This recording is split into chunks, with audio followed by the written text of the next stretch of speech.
கர்த்தருடைய பரிசுத்த நாமத்துக்கு ஸ்தோத்திரம் உண்டாவதாக. என் பெயர் சகுந்தலா. என்னுடைய தங்கை மகள் பேர் ஷேரன் பிரீத்தி.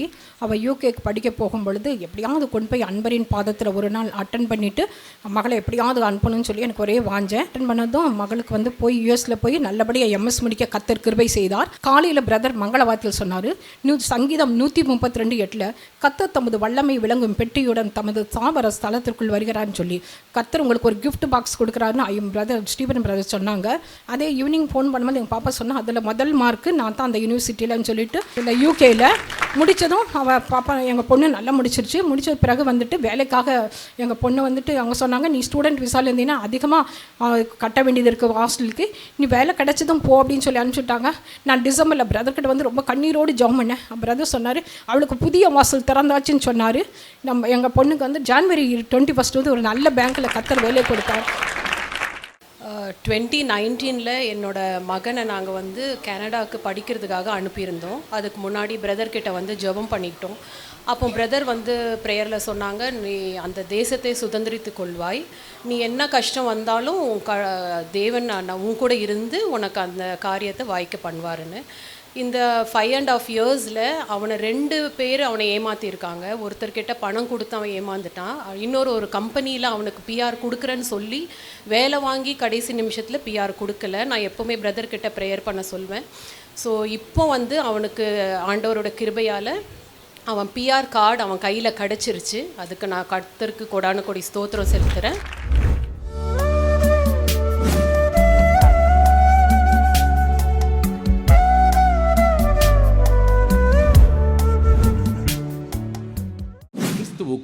மிகவும் பிரியமான எனதருமை சகோதர சகோதரிகளே, நம்மை சிருஷ்டித்தவரும் நம்மை உண்டாக்கினவரும் நம்மை ஒருபோதும் மறந்து போகாதவருமாகிய இயேசு கிறிஸ்துவின் இணையற்ற நாமத்தினாலே உங்கள் எல்லாரையும் வாழ்த்தி ஆசீர்வதிக்கிறேன். ஹல்லேலூயா. எல்லாரும் சந்தோஷமாக இருக்கீங்களா? ஆண்டவர் நமக்கு என்ன மங்கள வார்த்தை வைத்திருக்கிறார் வாசிக்கலாம். லூக்கா எழுதின சுவிசேஷம் 23ஆம் அதிகாரம் 43வது வசனம். இயேசு அவனை நோக்கி இன்றைக்கு நீ என்னுடனே கூட பரதீசில் இருப்பாய் என்று மெய்யாகவே உனக்கு சொல்லுகிறேன் என்றார். இயேசு அவனை நோக்கி இன்றைக்கு நீ என்னோடு கூட பரதீசில் இருப்பாய் என்று உண்மையாகவே உனக்கு சொல்லுகிறேன் என்று சொல்லி நல்ல கள்ளனை பார்த்து சொல்கிறார். 2 கள்ளனுங்க இயேசுவோடு கூட சிலுவையில் அறையப்பட்டார்கள். அதில் ஒரு கள்ளன் மோசமான கள்ளன், மனம் திரும்ப மனதில்லாத கள்ளன். ஆனால் இன்னொரு கள்ளன் சூழ்நிலையின் நிமித்தம் தவறு செய்திருந்தாலும் ஆண்டவர் அவனுடைய இருதயத்திலே ஏவும் பொழுது தன்னை பாவ மன்னிப்பு நிச்சயத்திற்கு விட்டு கொடுத்து நல்லவனாக வேண்டும் என்று சொல்லி மனம் திருந்தின ஒரு கள்ளன். ஒருத்தன் மனம் திரும்புவதற்கு வாய்ப்பு கொடுத்தும் அதை வாய்ப்பை பயன்படுத்தாத ஒரு கள்ளன். ஆனால் இன்னொரு கள்ளன் மனம் திரும்புவதற்கு வாய்ப்பு கொடுக்கும் பொழுது அந்த வாய்ப்பை பயன்படுத்தி இயேசு கிறிஸ்துவுக்கு அருகாமையிலே நிற்கிற நேரத்தில் தாமே இந்த உலகத்திலே தான் பிறந்ததனுடைய பலனாகிய பரலோகத்திற்கு சொந்தக்காரனாய் மாறுகிற கிருபையை இயேசுவை பார்க்கிற நேரத்தில் அவருக்கு வலது பக்கத்தில் இடது பக்கத்தில் 2 கள்ளர்களையும் அவர்கள் சிலுவையில் அறைந்து தொங்க விட்டு கொண்டிருந்தார்கள். இயேசுவுக்கு அருகாமையிலே இயேசப்பாவுடைய கரத்திற்கு பக்கத்தில் நிற்கிற நேரத்தில், சமீபத்தில் நிற்கிற நேரத்திலே இந்த உலகத்தில் இருக்கிறதிலே, இந்த உலகத்தில் பிறந்ததனுடைய முழுமையான பலனை பெற்றுக்கொள்ளும்படிக்கு இருக்கிறதிலே பெரிய ஒரு ஆசீர்வாதத்தை ஆண்டவராகிய இயேசு கிறிஸ்துவிடமிலிருந்து அவன் பெற்றுக்கொண்டான். ஹல்லேலூயா. அந்த நல்ல கள்ளனை பார்த்து தான் ஆண்டவர் சொல்றாரு, மனம் திரும்ப விரும்பின அந்த கள்ளனை பார்த்து சொல்றாரு, இன்றைக்கு நீ என்னோடு கூட பரதீசில் இருப்பாய் என்று உண்மையாகவே உனக்கு சொல்லுகிறேன். ஆண்டவருடைய பிள்ளைகள் கேட்கிற ஜெபங்களுக்கு ஆண்டவர் பதில் கொடுக்கிறார். அந்த சிலுவையின் அடிவாரத்திலே அநேக ஜனங்கள் நின்று அழுது கொண்டிருக்கிறார்கள். எல்லாருக்கும் முன்பாக பரிகாச பொருளாக இயேசு சிலுவையிலே தொங்கிக் கொண்டிருக்கிறார். வலது பக்கத்தில் ஒரு கள்ளன், அவன் தவறு செய்தவன், பாவம் செய்தவன். இடது பக்கத்தில் ஒரு கள்ளன், தவறு செய்தவன், பாவம் செய்தவன். அவர்கள் தண்டிக்கப்படுவது நியாயம். பாவம் செய்த ரெண்டு குற்றவாளிகளுக்கு நடுவிலே குற்றமே அறியாத பாவமே அறியாத பரிசுத்த பரனாகிய இயேசு கிறிஸ்து சிலுவையிலே தொங்கிக் கொண்டிருக்கிறதை இப்பொழுது உங்களுடைய விசுவாச கண்களுக்கு நேராக நீங்கள் கொண்டு வாருங்கள். ஒரு பாவியாகிய கள்ளன் இயேசுவை மறுதலிக்கிறதை அந்த இடத்திலே பார்க்கிறோம். இயேசுவை அவன் ஏற்றுக்கொள்ளவில்லை. சிலுவையில் சாவக்கூடிய நேரத்தில் கூட இயேசுவை ஏற்றுக்கொள்வதற்கு அவனுக்கு நல்ல வாய்ப்பு கிடைத்தும் அந்த வாய்ப்பை பயன்படுத்தி கொள்ளாத ஒரு மிகவும் வேதனைக்குரிய காரியத்திலே இருக்கிறான் ஒரு கள்ளன். இன்றைக்கும் அநேகம் பேர் சாகர தருவாயில் கிடக்கும் பொழுது கூட யாராவது ஒருவர் வந்து சுவிசேஷத்தை சொல்லி இயேசுவை ஏற்றுக்கொண்டு இயேசு கிறிஸ்து நாமத்தினாலே நீ ஞானஸ்நானம் பெற்று உன்னுடைய ஓட்டத்தை முடிப்பதற்கு உனக்கு வாய்ப்பு இருக்குப்பா, நீ வேண்டுமானா இந்த நேரத்தை கூட தெரிந்து கொள்ளலாம் என்று சொல்லும் பொழுது மரணமே வந்தால் கூட மனம் திரும்ப விருப்பமில்லாத அநேகர் இன்றைக்கு அந்த கள்ளனை போல நீங்கள் இருந்து கொண்டிருக்கிறீர்கள். அநேகர் பார்த்தீங்கன்னா டாக்டர் சொல்லுவாங்க, இதுக்கு மேலே நீ தண்ணி அடிச்சியன்னா மதுபானத்தை குடிச்சியன்னா யாராலையும் உன்னை காப்பாற்ற முடியாது என்று மருத்துவர்கள் சொல்லியும் மனம் திரும்புவதற்கு வாய்ப்பு அவனுக்கு கொடுக்கப்பட்டும் மருத்துவர்கள் மூலமாகவே அவனுடைய பாவத்திலிருந்து விடுதலை பெறுவதற்கு ஆலோசனை கொடுக்கப்பட்டும் இந்த பாவியாகிய இந்த கள்ளனை போல சாகிறது வரைக்கும் துணிகரமாக பாவம் செய்து சாகிற அநேக வேதனைக்குரிய மனுஷர்களையும் வேதனைக்குரிய ஸ்திரீகளையும் நாம் இந்த உலகத்திலே பார்த்து கொண்டிருக்கிறோம். என் அன்பு சகோதரனை சகோதரியே, இன்றைக்கு நீங்கள் எல்லாரும் ஒருவேளை ஏதோ ஒரு காரியத்திலே தவறுகள் செய்திருக்கலாம், பாவங்கள் செய்திருக்கலாம். தன்னிடத்திலே பாவம் இல்லை என்று சொல்லிக் கொள்ளுகிறவன் தன்னைத்தானே வஞ்சிக்கிறான் என்று வேதம் சொல்லுகிறது. நான் பரிசுத்தவான் என்று ஒரு நாளும் நீங்கள் சொல்லாதிருங்கள்.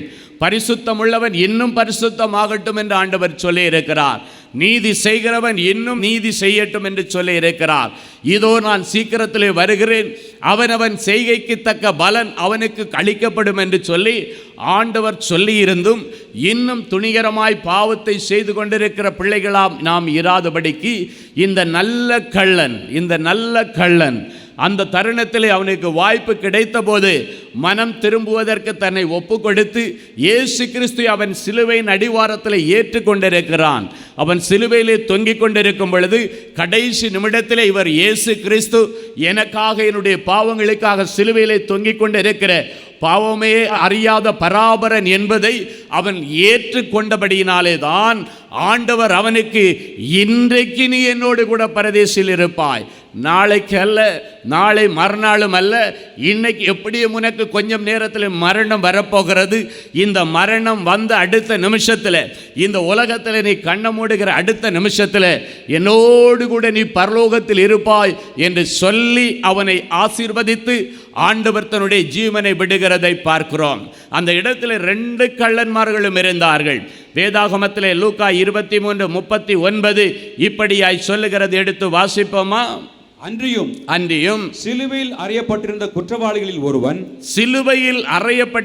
குற்றவாளிகளில் ஒருவன் நீ கிறிஸ்துவானால் உன்னையும் எங்களையும் ரட்சித்துக் கொள் என்று அவரை இகழ்ந்தான். இன்றைக்கும் அநேக கிறிஸ்தவர்கள் என்கிற பெயரை வைத்துக்கொண்டு அநாகரிகமாக நடக்கிறது நிமித்தம், அநாகரிகமாக பேசுகிறது நிமித்தம் இயேசுவை இகழ்ந்து கொண்டிருக்கிறீர்கள்.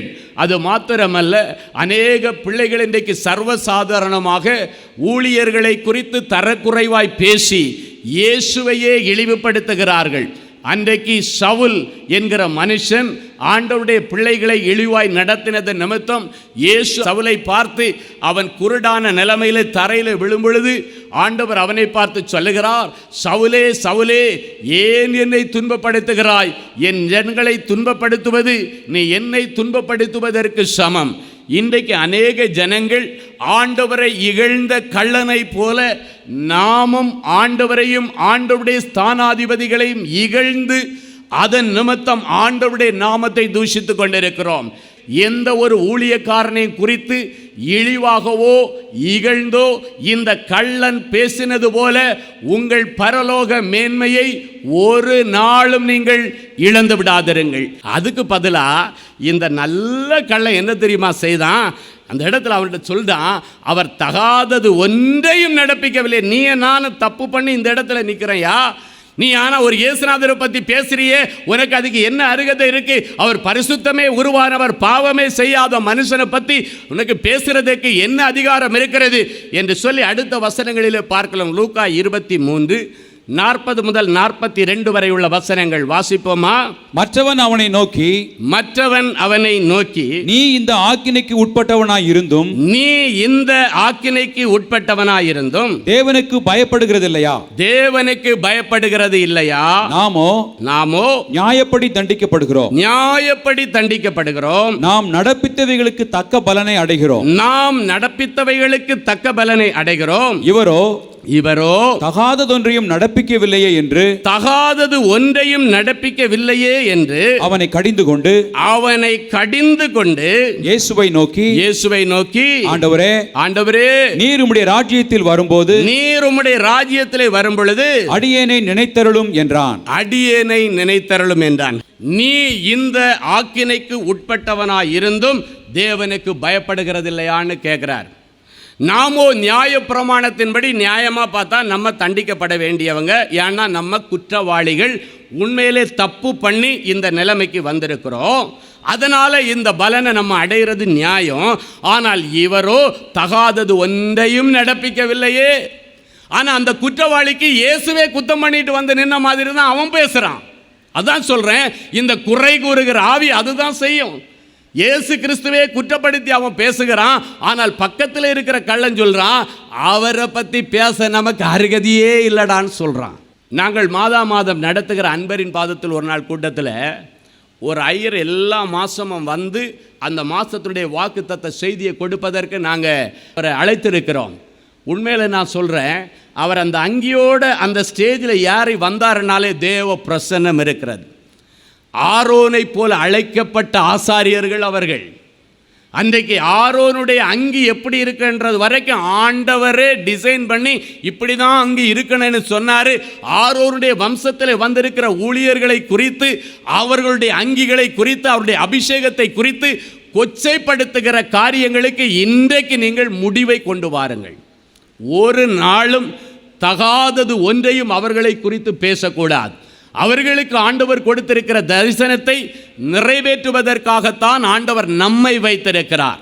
அவர்கள் மூலமாக ஆண்டவர் பேசுகிற காரியத்தை நிறைவேற்றுவதற்கு, அவர்களோடு இணைந்து தோள் கொடுப்பதற்கு ஆண்டவர் நம்மை வைத்திருக்கிறார். அந்த நல்ல கள்ளன் சொல்கிறான், அவரை பற்றி பேச நமக்கு அருகதையே இல்லை. அவர் நமக்காக இந்த உலகத்தில் ஜெனித்த ஆண்டவராகிய இயேசு கிறிஸ்து, அவனுக்கு தெரியுது இந்த ஆண்டவருடைய மேன்மை. அவன் ஒரு கள்ளனாக தான் இருந்தான். ஆனாலும் அந்த கடைசி நிமிஷத்தில் அவனுக்கு மனம் திரும்புவதற்கு அவனுடைய மனசாட்சி ஏவி எழுப்பப்படும் பொழுது, மனசாட்சி அவன் அவித்து போடாதபடி, ஆவியானவரை துக்கப்படுத்தாதபடிக்கு ஆண்டவரிடத்தில் கேட்கிறான், ஆண்டவரே நீர் உம்முடைய ராஜ்யத்தில் வரும் பொழுது அடியேனை நினைத்தருளும் என்று கேட்கிறான். உம்முடைய 2ஆம் வருகையின் போது நீர் என்னை நினைத்தருளும் என்று அவன் கேட்டான். ஆனால் ஆண்டவர் சொல்றார், 2ஆம் வருகை வரைக்கும் நான் உன்னை வெயிட் பண்ண வைக்கல. காரணம், நீ இந்த இடத்துல நல்ல மனம் திரும்பின ஒரு கள்ளனா இருக்கிறபடியினாலே இன்றைக்கு நீ என்னோடு கூட பரதேசில் இருப்பாய் என்று சொல்லுகிறார். என் அன்பு சகோதரனே, சகோதரியே, இன்றைக்கு வந்திருக்கிற நீங்கள் எடுக்க வேண்டிய முதல் தீர்மானம், கெட்ட கள்ளனை போல ஆண்டவருடைய பிள்ளைகளை குறித்தோ அடுத்தவர்களை குறித்தோ இழிவாகவோ இகழ்வாகவோ பேச ஒரு நாளும் நீங்கள் முன்வராதிருங்கள். திரை மறைவில் இருக்கிற ரகசியங்கள் ஆண்டவருக்கும் அவருக்கும் மட்டும்தான் தெரியும். ஏன்னா உண்மை என்ன நடக்கிறது என்று ஆண்டவருக்கு தான் தெரியும். எனவே இன்றைக்கு ஒருவேளை இதுவரைக்கும் அப்படிப்பட்ட ஊழியர்களை குறித்து நீங்கள் இழிவாய் பேசியிருந்தால், இந்த வசனத்தின்படியாக அந்த கள்ளர் சொல்றான், இகழ்ந்து பேசினானாம் ஆண்டவரை, அவன் இகழ்ந்தான் என்று சொல்லப்பட்டிருக்கிறது. இழிவாய் பேசினானாம். நீ ஆண்டவர்னா நீங்கள் கீழே இறங்கி வந்து எங்களையும் விடுவித்துக் கொள்ளுங்க, நக்கல் பண்ணுறான்னு அர்த்தம். இன்றைக்கி நிறைய பேர் ஊழியக்காரர்களுடைய செர்மனை எடுத்து, அவருடைய மெசேஜ் எடுத்து, அவருடைய அந்த செய்திகளை எடுத்து நிறைய பேர் பார்த்தீங்கன்னா அந்த சினிமாவோட இணைச்சி இழிவுபடுத்துகிறாங்க. கிறிஸ்தவர்கள் இது செய்கிறது யாருன்னா கிறிஸ்தவர்கள். ஆலயத்தில் வந்து இருந்து அமர்ந்து கொண்டு அந்த செய்திகள் எல்லாம் படம் பிடிச்சிட்டு போய் அதோட இணைச்சி ரெண்டையும் கிளப் பண்ணி போடுறான்னா இவங்க எங்கே இருப்பாங்கன்றதை நல்லா இப்போவே தீர்மானம் பண்ணிக்கிங்க. நீங்கள் அப்படிப்பட்டவர்களுக்கு துணை போகாதபடி எச்சரிக்கையாயிருங்கள். ஹல்லேலூயா. இயேசு அவனை நோக்கி, இன்றைக்கு என்னோடு கூட நீ பரதேசில் இருப்பாய் என்று உண்மையாகவே உங்களுக்கு சொல்லுகிறேன். இன்றைக்கு ஆண்டவர் நமக்கு என்னெல்லாம் செய்ய போகிறார். அந்த கள்ளனுக்கு அன்னைக்கே நீ பரலோகத்தில் என் கூட இருப்பேன்னு சொல்லி ஒரு உத்தரவாதத்தை கொடுத்து பரலோகத்துக்கு சொந்தக்காரனை அவனை மாட்டிட்டார். இன்றைக்கு என்னோடு கூட பரதேசில் இருப்பாய். இன்றைக்கு உன்னுடைய முழு குடும்பத்தையும் ரட்சிக்கிறவராக நான் இறங்கி வந்திருக்கிறேன். அல்லேலூயா. இன்றைக்கு உன்னுடைய வீட்டிற்கு ரட்சிப்பு. வாசிக்கலாம். லூக்கா எழுதின சுவிசேஷம் 19ஆம் அதிகாரம் 9, 10 ஆகிய வசனங்கள் இப்படியாய் சொல்லுகிறது. வாசிப்போம். இயேசு அவனை நோக்கி, இன்றைக்கு இந்த வீட்டுக்கு ரட்சிப்பு வந்தது. இன்றைக்கு இந்த வீட்டிற்கு ரட்சிப்பு வந்தது. இவனும் ஆபிரகாமுக்கு குமாரனாய் இருக்கிறானே. இவனும் ஆபிரகாமுக்கு குமாரனாய் இருக்கிறானே. இழந்து போனதை தேடவும் இழந்து போனதை தேடவும் ரட்சிக்கவுமே மனுஷகுமாரன் வந்திருக்கிறார் என்றார். மனுஷகுமாரன் இந்த உலகத்திலே வந்திருக்கிறார் என்றார். 2000 வருஷங்களுக்கு முன்பாக நம் ஆண்டவராகிய இயேசு கிறிஸ்து இந்த பூமியிலே வாழ்ந்த நாட்களிலே நன்மை செய்கிறவராய் இந்த பூமியிலே சுற்றித் திரிந்தார்.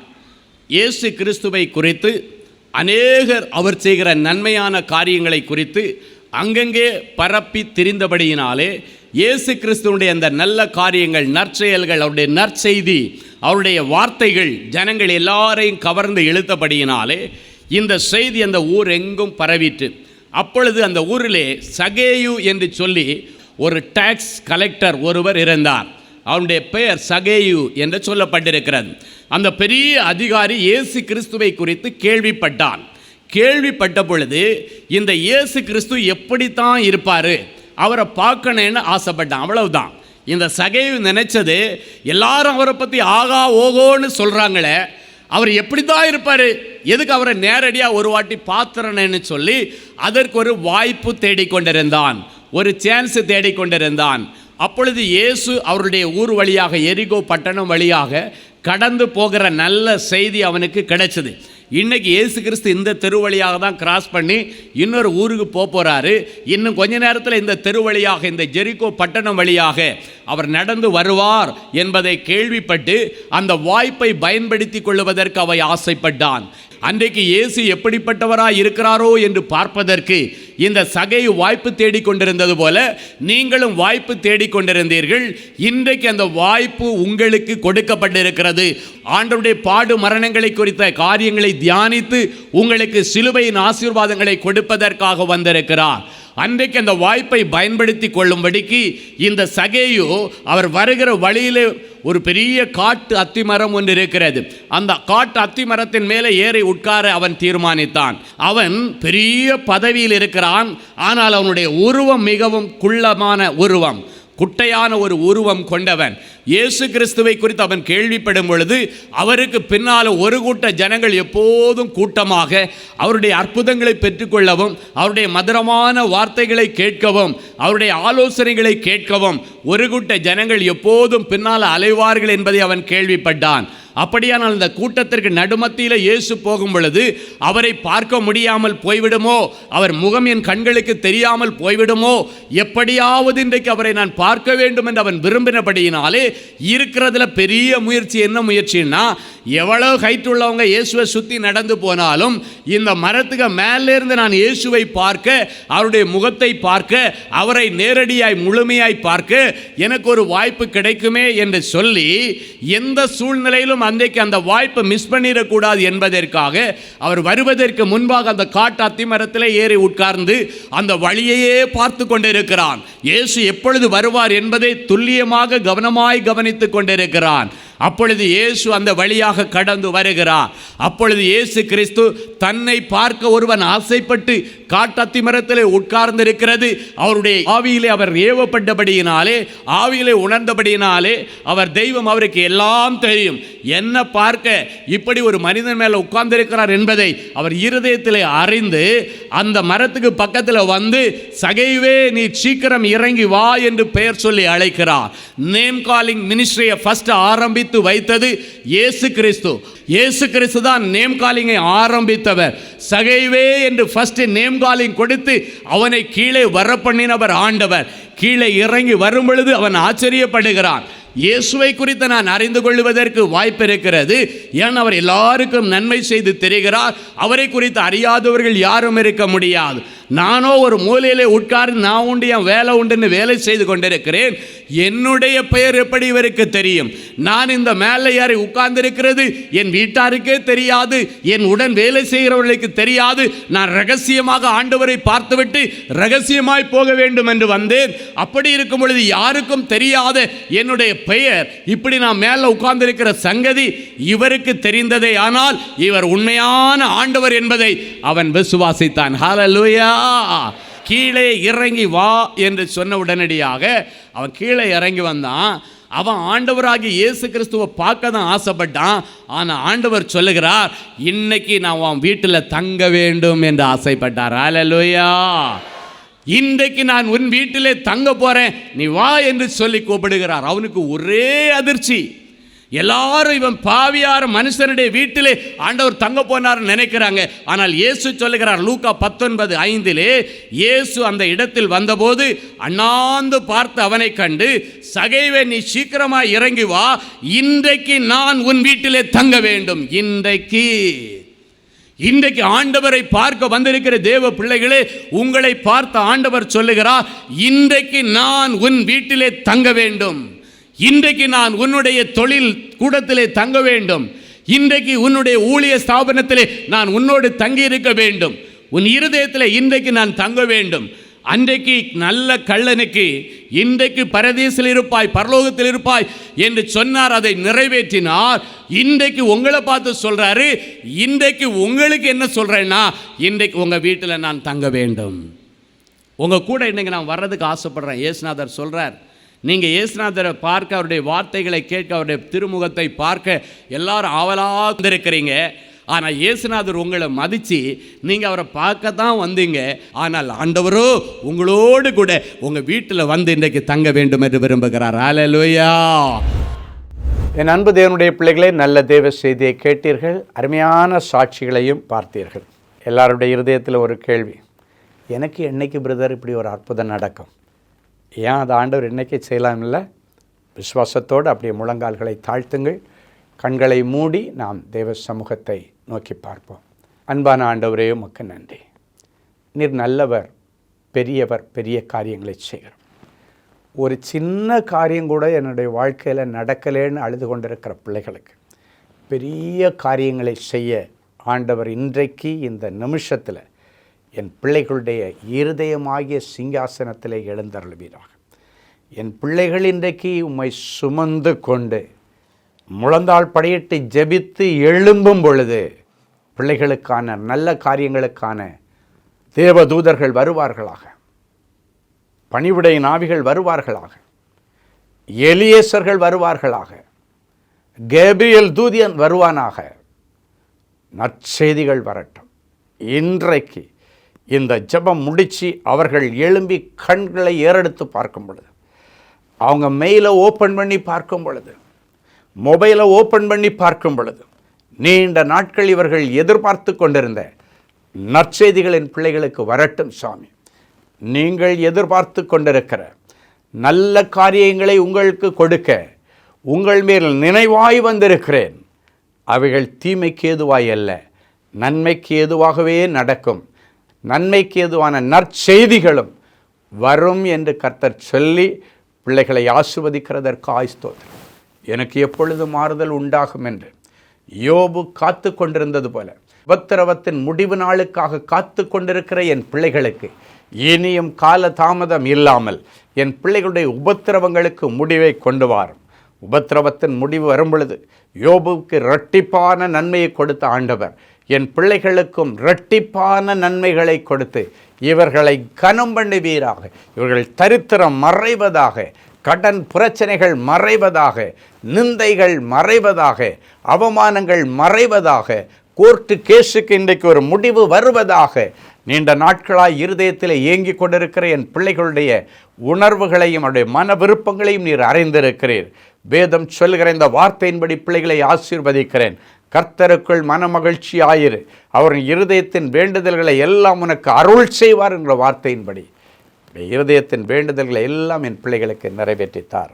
நிறைஞ்ச மனசில் பிள்ளைகளை ஆசீர்வதிக்கிறேன். இயேசுவின் மூலம் பிதாவே, ஆமேன், ஆமேன்.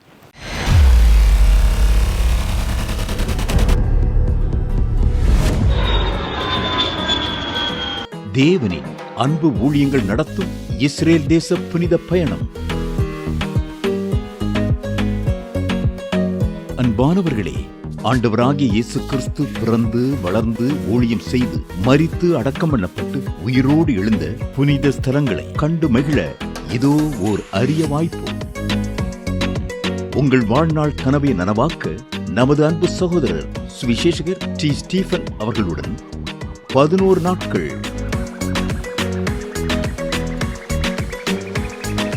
எகிப்து,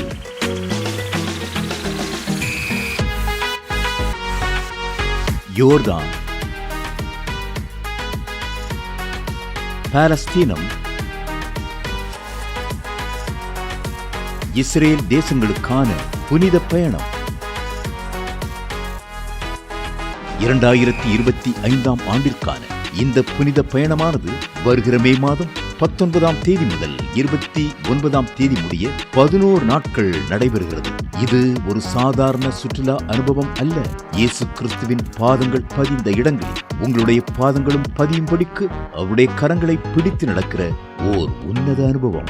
மேலும் விவரங்களுக்கு தொடர்பு கொள்ள செல்போன் எண்கள் 7291947999 மற்றும் 9841437999. Email exodusholytours@gmail.com. Website www.exodusholytours.com. Genesis Creations media அகாடமியில் 3 மாதங்களில் தொழிற்கல்வி சான்றிதழோடு video editing, videography, photography, drone piloting, studio recording, Photoshop, live streaming, live video mixing and live sound mixing ஆகிய தொழிற்கல்விகள் பயிற்றுவிக்கப்படுகிறது. புது தொழில் நுணுக்கங்களுடன் குறைவான கட்டணத்தில் நிறைவான தொழிற்கல்வி பெற்றுக்கொள்ள உங்கள் எதிர்கால கனவை நினைவாக்க எங்களது ஜெனசிஸ் கிரியேஷன்ஸை இன்றே தொடர்பு கொள்ளுங்கள். மேலும் விவரங்களுக்கு 7824850999 என்ற எண்ணை தொடர்பு கொள்ளுங்கள். அன்பு தேவனுடைய பிள்ளைகளே, இந்நிகழ்ச்சியின் மூலம் நீங்கள் பெற்றுக்கொண்ட ஆசீர்வாதங்களையும் உங்கள் ஜெப விண்ணப்பங்களையும் அனுப்ப வேண்டிய முகவரி தேவனின் அன்பு ஊழியங்கள், எண் 340B பார் 1A 3B1 Vinayak avenue, OMR road, Okkiyam, Thoraipakkam, Chennai 600097. இது இந்தியன் ஆயில் பெட்ரோல் பங்க் எதிரில் அமைந்துள்ளது மற்றும் காக்னிசன்ட் டெக்னாலஜி சொல்யூஷன்ஸ் அருகிலும் அமைந்துள்ளது. மின்னஞ்சல் prayer@godsloveministries.co.in.